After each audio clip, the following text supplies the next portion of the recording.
Are you proposing to give a UN veto to those who jail lawyers, journalists, human rights dissidents, and Evin prison? The Islamic Republic of Iran speaks of international order, yet it is they who systematically destabilize the region.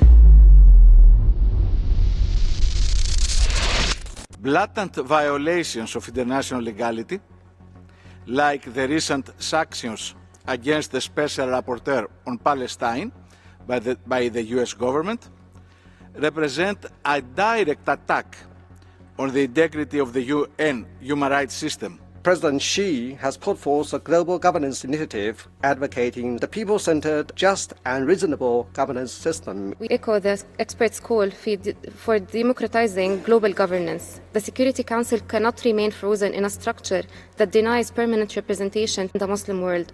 The Israeli regime constitutes the principal axis of evil. How can existing international legal mechanism, particularly the International Court of Justice, be empowered to address systematic violation by the Israeli regime? I give the floor to the United Nations Watch.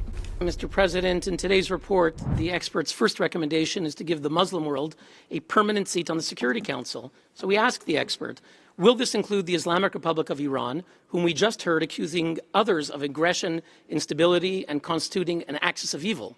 The same government that beats and jails women for the crime of showing their hair?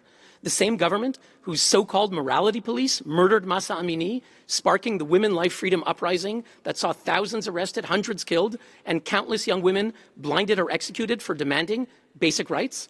The same government that persecutes minorities, Baha'is, Christians, Sunnis, Kurds, denying them freedom of worship, education, and employment?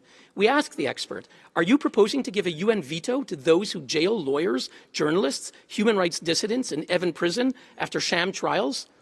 A veto to those who expelled 700,000 Afghan refugees this year in flagrant violation of international law, with families rounded up and beaten at the border? To those who supply drones to kill civilians in Ukraine and arm Hamas and Hezbollah to export terror throughout the Middle East?